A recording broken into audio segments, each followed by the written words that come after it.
How to fix Minecraft 2-week phase videos. Do they actually help people, or are they a complete waste of time? I mean, I even made a video on this topic. Well, I've given it a good think, and I don't think it makes any sense. Let's start with, why do people think they can even give this advice in the first place? How can one have such knowledge on a game that in its own trailer it says it's up to the player? But even at the very first hurdle, the advice doesn't even make any sense. How can I, a person that's so far into my world, I'm building the fucking United Center, give advice to someone that can't get past the house phase? I haven't been in the house phase for 4 years. I think the further you get into the world, the less you can give advice to someone that's getting started. It's like a new businessman going to a billionaire that hasn't started a company in 40 years and asking, how do I get a start? It doesn't make any sense. That billionaire hasn't started a new company for 40 years, so why ask him? A lot of things changed in that time. Same with Minecraft. I started my world 4 years ago. Even in the time period of 4 years, a lot has changed. I mean, the cave system has changed.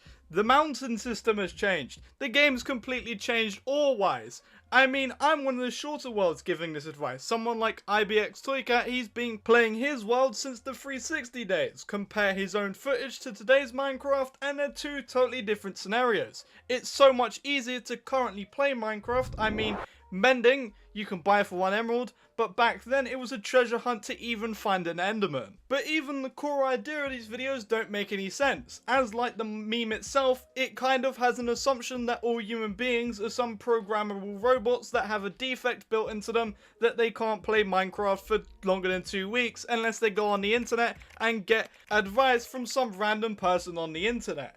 I mean, just because it worked for you doesn't mean it works for your next door neighbor. Or even if you're an identical twin, you may look similar but you probably don't like the same things or think the same. As all human beings think slightly different, it doesn't matter how good the education system is, you're never gonna make a one-of-one clone that thinks the same. But the thing is, I think these videos make the whole situation even worse. It makes the concept of boredom seem like an illness. And like in Season 3, Episode 18 of House, you take the place of Cuddy and you think there's a spreadable illness. And that you have all the symptoms, but in fact the illness isn't even spreadable and it's all in your head. Setting up an ideal failure automatically every time you start up a new world, thinking there's something to overcome when realistically it's all in your head in the first place. Basically, a meme has potentially doomed you to an imaginary illness for the rest of the time, because no matter how many videos you watch on how to build longer, it won't go away until you realize it wasn't real in the first place. So don't watch some professional Minecraft YouTuber patronize you on how to have your Minecraft sessions last longer. Instead, jump on the game and just have fun. And don't be Cuddy with imaginary illnesses that don't exist. But I want to hear you, the viewer's opinion as well. You're probably the one watching this video going, hey, I have an imaginary illness, so I want to hear what you think of this. But if you enjoyed this video, leave a like, and if you want to see future content like this, then consider subscribing. But thank you for watching, and goodbye.